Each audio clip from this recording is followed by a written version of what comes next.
마가복음 16장 19절 20절. 마가복음 16장 19절 20절.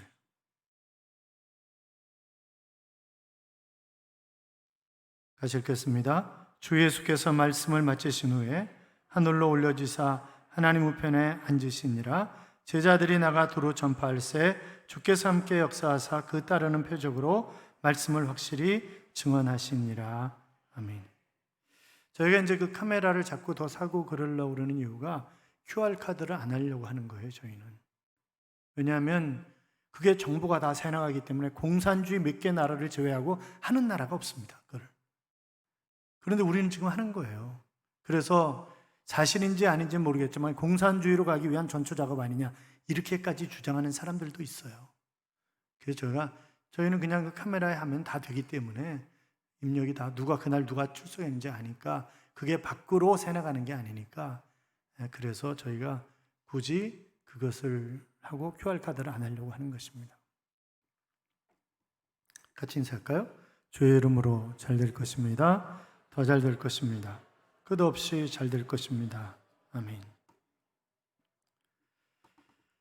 영국이 한참 그 남아메리카로 확장할 당시에 한 선교사님이 아마존강 하류에 갔는데, 거기는 원주민들이 원숭이인지 사람인지 구분이 안 되니까 하도 털이 많이 나가지고 이게 구분이 잘 안 되는 거죠. 그래서 본국에 급히 전보를 쳤답니다. 도무지 구분할 수가 없습니다. 털이 많아가지고 사람인지 원숭이인지 구분할 수가 없는데 구분법을 좀 알려주라고. 그랬더니 얼마 있다가 전보가 온 거예요. 간단하다고. 웃는 것은 인간이고 안 웃으면 원숭이다, 이거는. 그렇게 답이 왔다는 거예요.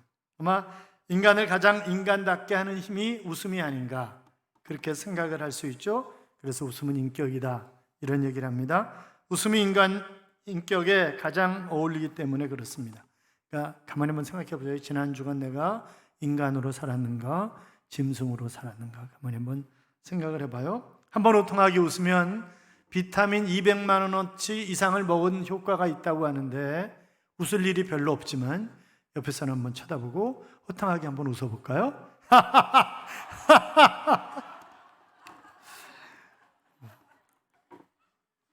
이 한 주간 웃을 일이 많을 줄로 믿습니다. 중세시대 수도원 운동이 한창일 때 있었던 에피소드인데, 여러분이 귀에 익숙한 그런 이야기일 거예요. 수도원장이 어느 날 수도사들을 다 모아놓고 새를 잡는 그 채를 하나씩 나눠주면서 가서 예수님이 보이지 않는, 주님이 보이지 않는 곳에서 새를 한 마리 잡아오라. 그랬더니 감새 잡아오는 사람 다 있는 거죠. 그런데 몇 시간이 돼도 안 오더니 늘 다른 동료 수도사들에게 저 2% 부족한 인간 저거. 그랬던 그 친구가 마지막으로 뛰어오는 거예요. 보니까 새가 없는 거죠. 그러니까 다른 동료 수도사들이 봐봐, 저럴 줄 알았어. 저 인간이 무슨 새를 잡냐, 새가 저 인간을 잡지, 이러고 막 그러는 거죠. 수도원장이 물었어요. 왜 그대는 새를 안 잡아왔냐고. 그랬더니 제가 아무리 뛰어다녀봐도 주님이 안 계신 곳은 한 군데도 없었습니다. 그래서 새를 못 잡았습니다. 누가 믿음이 좋은 거예요? 누가 믿음이 좋은 거죠? 여러분, 하나님은 무소부재하신 하나님이십니다. 주님은 어디에나 계시는 그런 주님이십니다. 이 자리에도 와 계신 줄로 믿습니다. 믿으십니까? 아멘. 우리가 이런 사실을 확신할 수 있다면 매 순간 느끼는 삶 속에서 얼마든지 능력 있고 자신 있고 두려움 없이 살아갈 수 있는데, 오늘 본문은 바로 그런 이야기를 해주고 있는 것입니다. 자, 19절 보세요. 같이 읽어요. 주 예수께서 말씀을 마치신 후에 하늘로 올려지사 하나님 우편에 앉으시니라. 아멘. 자, 사도행전 1장에 보시면 부활하신 주님이 이 땅에 40일 동안 계시면서 승천하시기 전에 제자들에게 이런저런 것들을 가르치셨습니다. 그리고 이제 사도행전 1장 8절에 보시면 오직 성령이 너희에게 임하시면 너희가 권능을 받고 예루살렘과 온 유대와 사마리아 땅 끝까지 내 증인이 되라, 그렇게 권면하시고 그분이 하늘로 드리워져 올라가셨는데, 그래서 1장 9절에 보시면 성경이 이렇게 기록을 하죠. 이 말씀을 마치시고 그들이 보는데 올려져 가시니 구름이 그를 가리켜 보이지 않게 하더라, 그랬습니다. 자, 주님이 부활하신 후에 40일 계시다가 하늘로 들러 올라가셨어요. 오늘 본문도 그렇게 기록하고 있잖아요. 그런데 이것은 이미 요한복음 6장 62절에 보면 주님이 제자들에게 사역을 하시면서 예고하셨던 그런 일이었습니다. 너희는 인자가 이전에 있던 곳으로 올라가는 것을 본다면 어떻게 하겠느냐? 그렇게 물으셨습니다. 이전에 있던 곳은 요한복음 20장 17절에 보시면 내가 내 아버지 곧 너희의 아버지 내 하나님 곧 너희 하나님께로 올라간다. 그러니까 이전에 있었던 곳이 어디라는 거예요? 아버지 곁이라는 거예요. 아버지 옆이라는 거예요. 자, 예수님은 우리를 위해서 스스로 낮아지셔서 이 땅에 오신 것입니다. 그리고 십자가를 지었습니다. 그래서 빌립보서 2장 6절 이하에 보시면 그는 근본 하나님의 본체시나 하나님과 동등됨을 취할 것으로 여기지 아니하시고 오히려 자기를 비워 종의 형체를 가지사 사람들과 같이 되셨고 그랬습니다. 자, 주님이 낮아지셨어요. 그러니까 이 땅에 오신 것, 하나님이 인간의 몸을 입고 이 땅에 오신 것 자체가 낮아지심 아니겠어요? 그분은 정말 고통 가운데 사셨습니다. 태어나실 때부터. 그분의 고난이 십자가만이 고난이 아니라고요? 하나님이신 그분이 인간의 몸을 입고 이 땅에 태어나신 것 자체가 고난 아니겠어요? 그러니까 고난의 삶을 사신 것이 결국 낮아지심인데, 그런데 주님이 십자가를 지시고 부활하신 후에 하나님이 그를 높이셨습니다. 그래서 빌립보서 2장 9절에 보시면 이러므로 하나님이 그를 지극히 높여 모든 이름 위에 뛰어난 이름을 주사 그러는데, 여러분, 하나님이 누구를 높여주시는 것입니까? 자기 십자가를 지는 사람을 높여주시는 것입니다. 주님은 낮은 사람을 높여주시는 거예요. 교만은 패망의 선봉이다, 그렇게 말씀하셨잖아요. 그러니까 내가 내 십자가를 지고 철저히 낮아질 때 주님이 나를 세워주실 것입니다. 하늘에 올려주시면 본래의 자리로 컴백하신 것입니다. 본래 있던 자리로 돌아가신 거예요.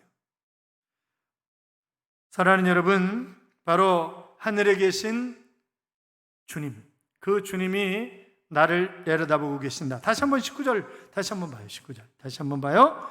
주 예수께서 말씀을 마치신 후에 하늘로 올려지사 하나님 우편에 앉으셨느니라. 어디에 계신다고요? 하나님 우편에 앉으셨다 그랬어요. 골로새 3장 1절에도 보면 그리스도께서 하나님 우편에 앉아 계시느니라 그랬고, 히브리서 12장 2절에도 그리스도가 하나님 우편에, 하나님 보좌 우편에 앉으셨다, 이렇게 말씀하고 계시는 것을 볼 수 있습니다.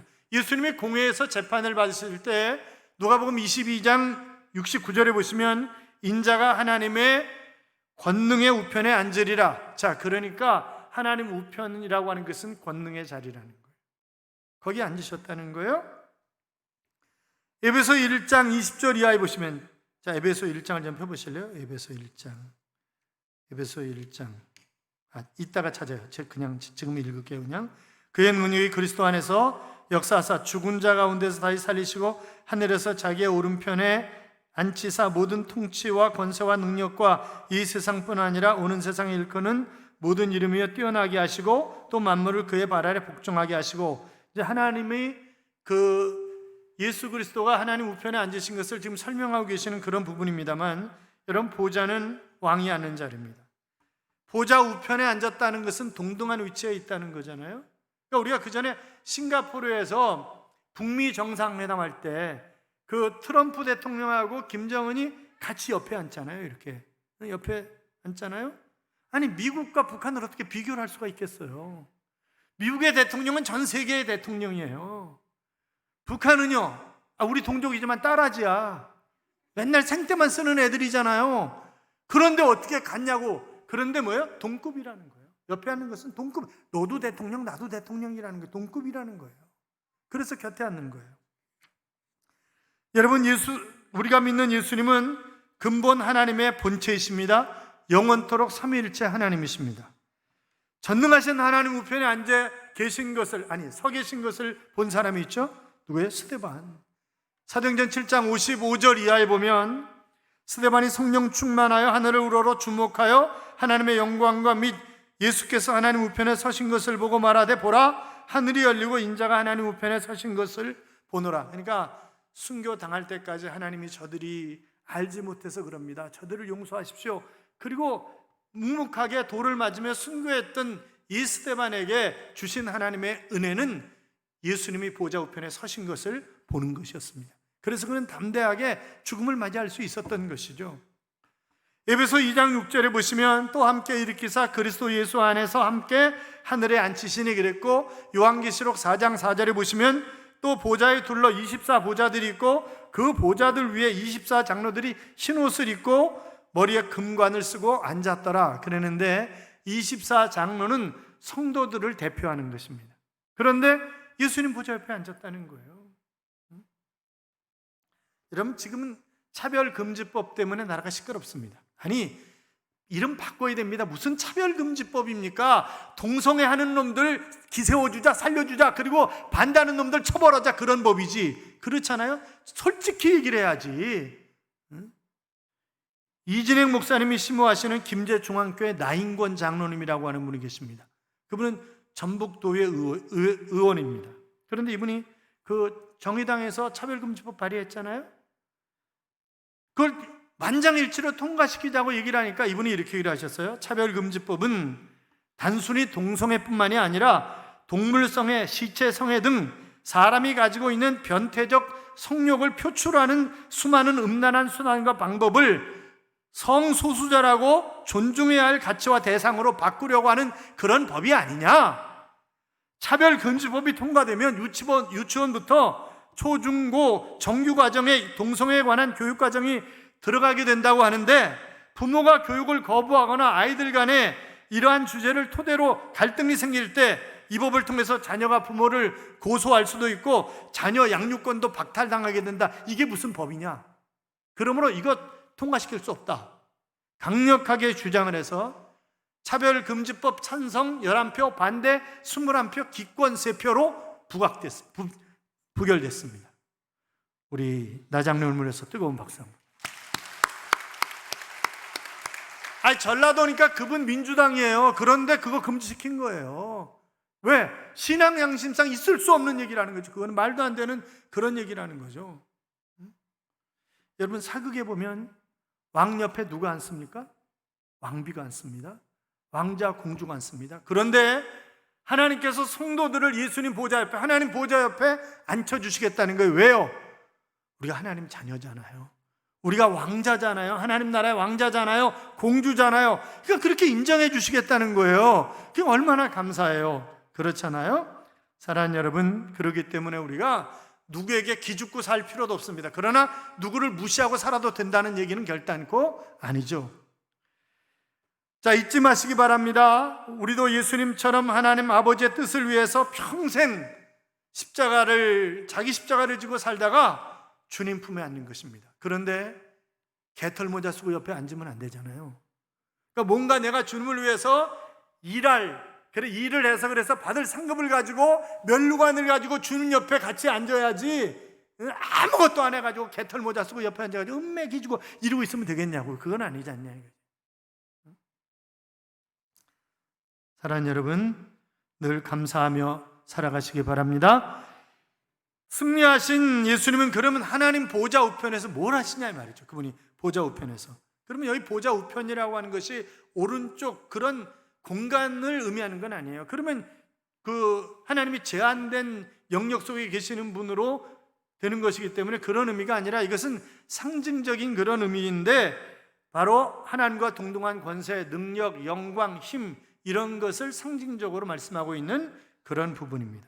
그러니까 그분이 인간의 육신을 입고 이 땅에 내려오셔서 십자가에 죽으시고 부활하신 후에 본래의 영광, 본래의 권세로 다시 돌아가셨다고 하는 그런 말입니다. 자, 다시 말하면, 그런데 또 그분이 앉아 계신다 그랬잖아요. 앉아 계신다. 앉아 계신다는 것은 사역이 완성됐다고 하는 의미예요. 그래서 히브리 10장 11절 이하에 보면 제사장마다 매일 서서 섬기며 자주 같은 제사를 드리되 이 제사는 언제나 죄를 없게 하지 못하거니와 오직 그리스도는 죄를 위하여 한 영원한 제사를 드리시고 하나님 우편에 앉으사, 그러는데, 자, 이거는 이제 아주 예수님과 제사장들이, 구약의 제사장들이 어떻게 다른가라고 하는 것을 단적으로 표현하고 있는 그런 부분입니다만, 구약의 제사장들은 성전 안에 의자가 없습니다. 왜? 일해야 되는 거예요. 끊임없이. 앉아서 쉴 시간이 없어요. 앉아서 쉬는 데가 아니에요. 거기는 열심히 일하는 거예요. 그리고 그래서 거기 또 제사를 한번 드렸다 해서 죄가 영원히 해결된 게 아니에요. 그래서 자주 그랬잖아요. 자주. 예수님은 단번에 한 영원한 제사를 이렇게 표현했잖아요.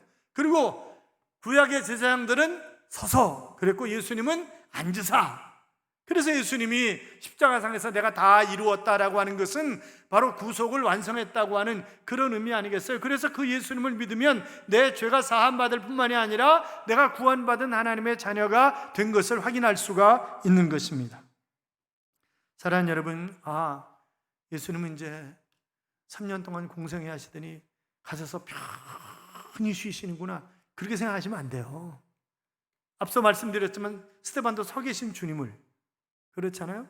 뿐만이 아니라 그분이 하나님 우편에서 하시는 사역들이 여러 가지가 있는데, 자, 아까 보려고 했던 에베소 1장을 보겠습니다. 에베소 1장 21절 22절. 에베소서 1장 21절 22절. 에베소서 1장 21절 22절. 같이 읽을까요? 모든 통치와 권세와 능력과 주권과 이 세상뿐 아니라 오는 세상에 일컫는 모든 이름 위에 뛰어나게 하시고 또 만물을 그의 발 아래 복종하게 하시고 그를 만물 위에 교회의 머리로 삼으셨느니라. 아멘.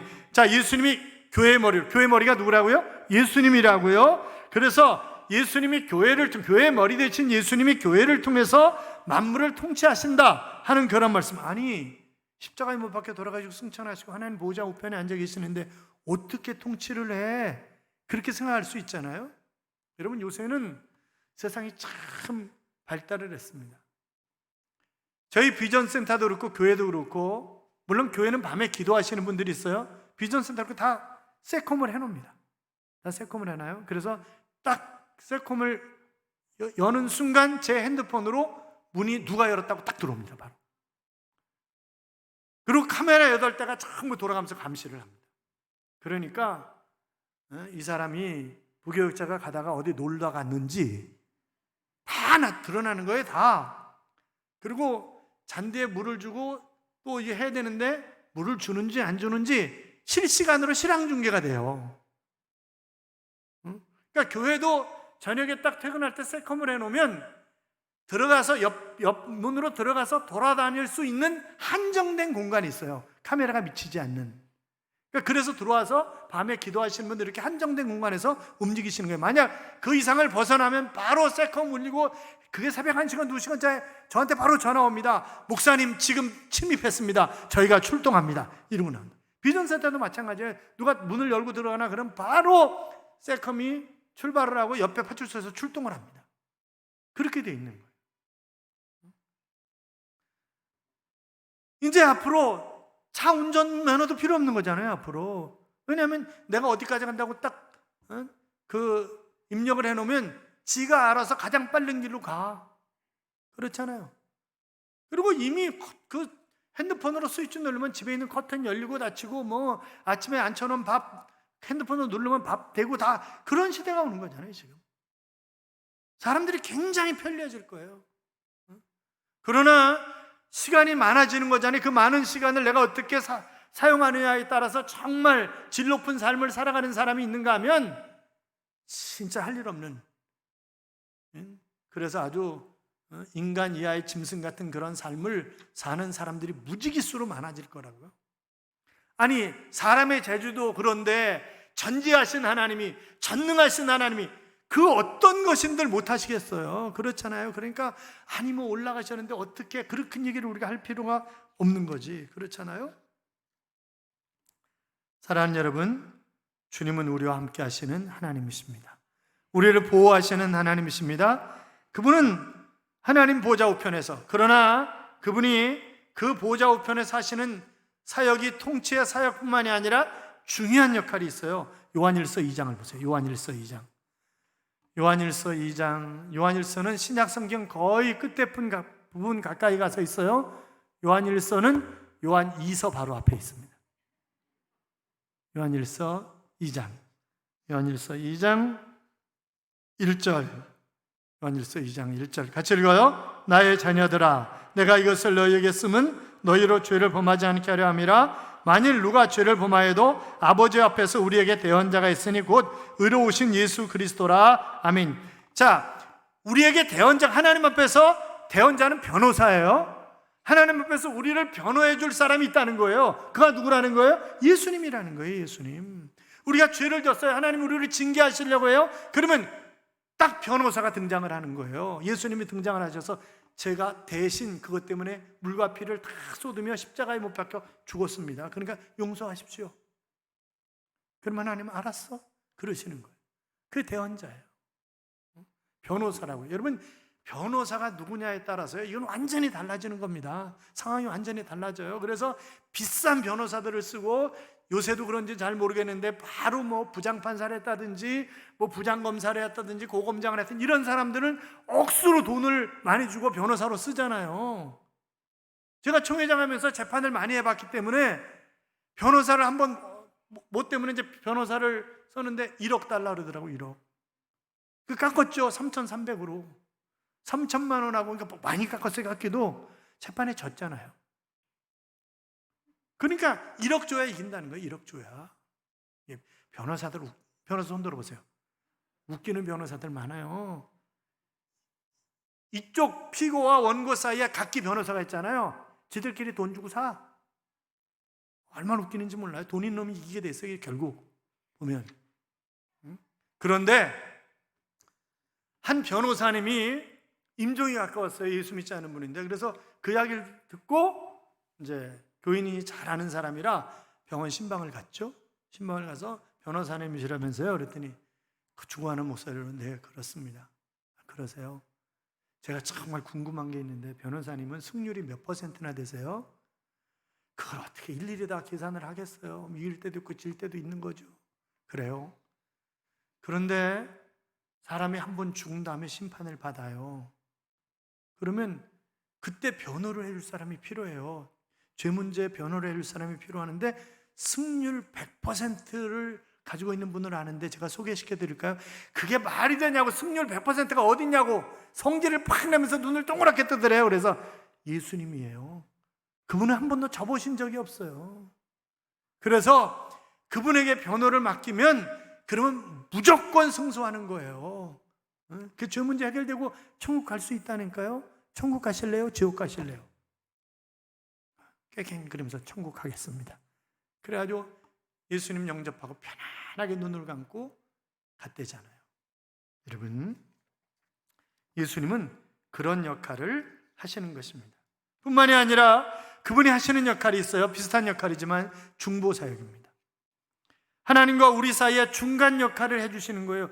우리는 죄를 많이 지은 그런 사람들이기 때문에 죄 없는 사람이 어디 있겠어요? 우리 생각까지인데 다 그렇잖아요. 우리 생각까지가 다 죄인데 하루에 5만 가지에서 10만 가지 생각을 하는데 5만 가지 생각을 하면서 얼마나 많은 나쁜 생각 미워하느냐? 너는 이미 살인하였느니라 이렇게 말씀하셨는데 음욕을 품었냐? 너는 이미 간음자야. 그러니까 우리가 간음하는 사람이 손 들어보세요. 없어. 살인하는 사람 손 없어요. 다 간음자고 다 살인자고 다 도둑놈이고 다 그래. 탐욕을 품은 도둑놈이래요. 그러니까 뭐 이건 안 되는 거죠. 뭐 얘기가 자체가 안 되는 거잖아요. 그러니까 그 뻔뻔하게 우리가 하나님 앞에 가서 어떻게 담대하게 뭘 주세요 이렇게 얘기를 할 수가 있겠어요. 그렇잖아요. 그런데 중간 역할을 해주는 분이 있다는 거예요. 누구예요? 예수님이라는 그분이. 그래서 우리가 예수님의 이름으로 기도하잖아요. 우리가 기도할 때 항상 기도할 때 예수님의 이름으로 기도합니다. 그렇게 얘기를 하잖아요. 왜? 그분이 중간 역할을 해주는 거예요. 그래서 우리가 대신 얼마나 감사해요. 너무너무 감사한 거지. 뿐만이 아니라 주님은 우리를 위해서 머무를 집을 준비하고 계십니다. 요한복음 14장 2절 이하에 보시면 내 아버지 집에 거할 곳이 많도다. 내가 너희를 위하여 거처를 예배하러 가노니 가서 너희를 위하여 거처를 예배하면 내가 다시 너희를 내게로 영접하여 나 있는 곳에 너희도 있게 하리라. 이렇게 말씀하셨어요. 자, 그러니까 거할 곳이 많다, 방이 많다 이제 그런 얘기잖아요. 누가 또요? 요한계시록에 보면 천국에 크게 나와 있어요. 그런데 그걸 또 숫자로 계산을 했어요. 요한계시록은 거의 상징적인 것들이 많아요. 아까 24장로는 성도들의 대표다 이렇게 말씀드렸잖아요. 그러니까 상징적인 것들이 많은데 또 심심하니까 그걸 또 계산을 했어요. 그런데 그러니까 지금까지 예수 믿고 살다가 천국 간 사람, 앞으로 한 100년 정도 예수 믿고 살다가 천국 갈 사람, 한 100년 후에 주님이 재림하신다고 생각을 하고 그리고 계산을 했어요. 그랬더니 5식구 기준으로 서울시만 하되 살 수 있는 공간이. 그러니까 뭐 아파트 30평짜리는 그런 얘기 할 필요가 없어. 그렇잖아요. 뭐 영원히 살 천국은 어마어마한 곳인데, 그렇잖아요. 근데 그것을 예비하기 위해서 주님이 가셨고, 그럼 빈방이 많은 거예요. 지금 빈방이 많아요. 그래서 빈방이 많아서 그 집에 살 사람을 우리가 구하는 거잖아요. 그게 뭐예요? 그게 전도잖아요. 그 집에 들어가 살 사람을 열심히 우리가 모집하는 거 아니겠어요? 사랑하는 여러분뿐만이 아니라 예수님은 성령님으로 우리에게 오셔서 우리와 함께 하시는 것입니다.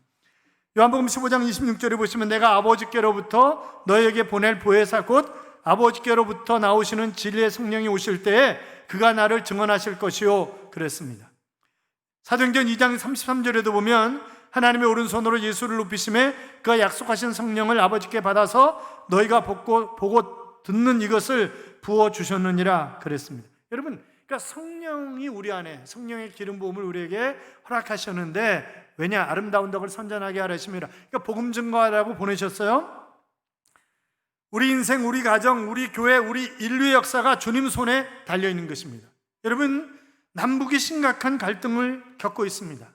왜 우리는 맨날 빌빌거리고 드릴 테니까 가져가세요 그리고 걔네들은 맨날 목에 힘주고 안 받아 임마. 난 이해를 못하겠어요. 그거를 어떻게 이해를 할 수 있어요? 여러분, 이해가 돼서요? 이해가 안 돼요. 물론 이제 그들도 어느 정도 수준을 높여줘야 통일할 때 통일 비용이 덜 들기 때문에 이런저런 건 우리가 생각해 볼 수 있지만 해도 너무한다 그럴 때가 참 많잖아요. 코로나19 속에 숨어있는 꼼수 때문에 정부와 교회가 극한 대립으로 가고 있습니다. 여러분, 우리나라의 역사도 주님이 주장하시는 것입니다. 주님의 손에 맡겨드리고 간구하면 주님이 선하게 역사하실 줄로 믿습니다. 그러나 우리가 해야 할 일은 최선을 다해서 하는 것입니다. 말씀대로 순종하며 나아갑시다. 알파 오메가 되신 하나님께서 역사를 만들어 주실 줄로 믿습니다.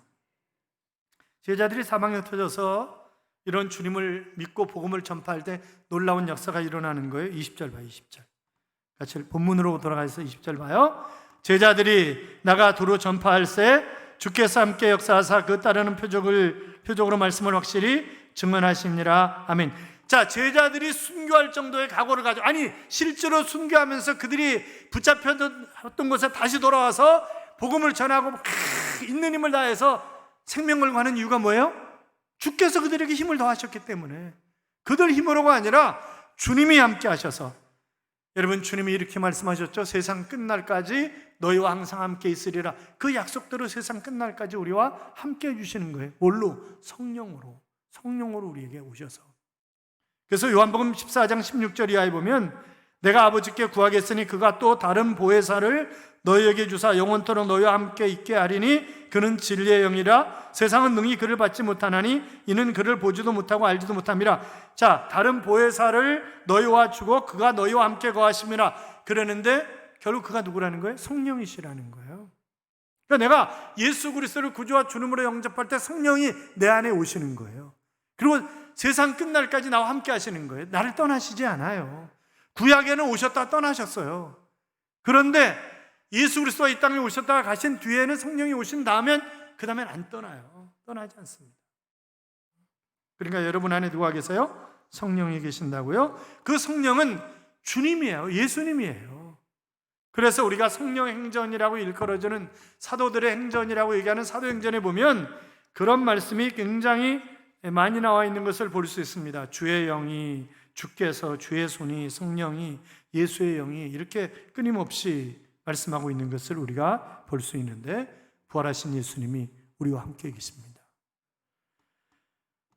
자, 그러면 우리가 그 주님이 나와 함께 하신다. 전능하신 하나님, 그분이 나와 함께 하신다. 뭘 두려울 게 뭐 있겠어요? 어제 이제 유만석 총회장님 그 어머니가 소천하셔서 발인 예배를 어제 아침 일찍 드렸어요. 수원 명성교회에서. 그런데 이제 예배 드리다가 이제 유족을 대표해서 누가 나와서 인사하는 시간이 있잖아요. 인사하는데 총회장이 나오셔서 제가 가족 중에 대표해서 인사하기로 했는데 인사는 형님이 하시기로 하고 제가 아침에 갑자기 어머니가 너무 보고 싶어서 그래서 편지를 쓴 게 있다는 거예요. 그리고 그걸 읽겠다는 거예요. 그러면서 이 양반이 와서 우리 모두 울게 만들었어요. 엄마, 엄마, 엄마. 울면서 엄마를 계속 부르는데 눈물이 쭉 흐르는 거예요. 눈물이 그냥. 여러분, 엄마 생각만 해도 그렇잖아요. 어머니 딱 돌아가시니까 고하더라고. 그렇잖아요. 어머니 딱 돌아가시면 고하지. 고아야. 그러면서 나하고 성격이 똑같아서 3번씩이나 가출했던 엄마. 그 양반 성격이 불같아요. 저하고 똑같아요. 그래가지고 둘이서 너무 좋아해요, 서로. 성격이 똑같아가지고. 그러면서 이런저런 얘기들, 고생했던 얘기들. 여러분, 내 부모님도 떠나가시면 허전하잖아요. 그렇잖아요. 늘 명절들 뿐만이 아니라 힘들고 어려울 때도 늘 보고 싶고 그러잖아요. 그냥 곁에만 계셔 주었어도 든든하고 좋으신 분. 하나님은 비교할 수 없는 그런 하나님이십니다. 그분은 우리의 아버지시잖아요. 그렇잖아요. 이사야 43장에 보면 놀라운 말씀이 있습니다. 너희가 불 가운데 지날지라도 불이 너를 사르지 못할 것이며 너희가 물 가운데 지날지라도 물이 너를 침몰하지 못할 것이며. 자, 그러니까 예수 그리스도를 구주와 주님으로 영접하고 하나님의 자녀로 복음을 전하며 살아가는 사람들의 삶을 하나님이 책임지시겠다고 하는 것입니다. 그분이 책임져 주시는 것입니다. 왜요? 내가 하나님 것이기 때문에. 사랑하는 성도 여러분, 하나님의 자녀로서 복음 전하는 자의 특권을 누리며 살아가시기를 주님의 이름으로 축원합니다. 축복합니다.